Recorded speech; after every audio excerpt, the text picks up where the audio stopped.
மெதுவடை மிக்சிலேயே நல்லா உப்பி சூப்பராக வர்றதுக்கு 180 கிராம் உளுந்தை வெளியில் 1 ஹவர் ஃப்ரிட்ஜில் 1 ஹவர் ஊற போட்டு ஒரு ஜாரில் மாற்றி 5 நிமிஷம் நல்லா அரைச்சிக்குங்க. நல்லா கிளறி விட்டு 2 ஸ்பூன் தண்ணி ஊற்றி 2 நிமிஷம் அரைச்சிட்டு திரும்பியும் 2 ஸ்பூன் தண்ணி ஊற்றி நல்லா கிளறிட்டு 2 நிமிஷம் அரைச்சிக்குங்க. திரும்பியும் அதே மாதிரி 2 ஸ்பூன் தண்ணி ஊற்றி மிக்சியில் அரைச்சிக்கங்க. இதே மாதிரி ஒரு 3 டைம்ஸ் 4 டைம்ஸ் பண்ணிக்கோங்க.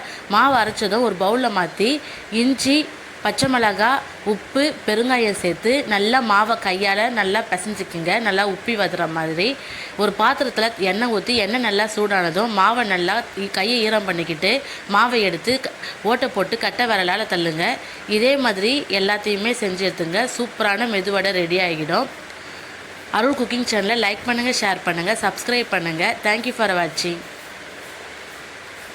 இதே கிரைண்டரில் அரைக்கிறதா இருந்தால் இவ்வளோ ப்ரொசீஜர் தேவையில்லை. ½ அன் ஹவர் ஊற போட்டு கிரைண்டரில் அரைச்சாலே போதும்.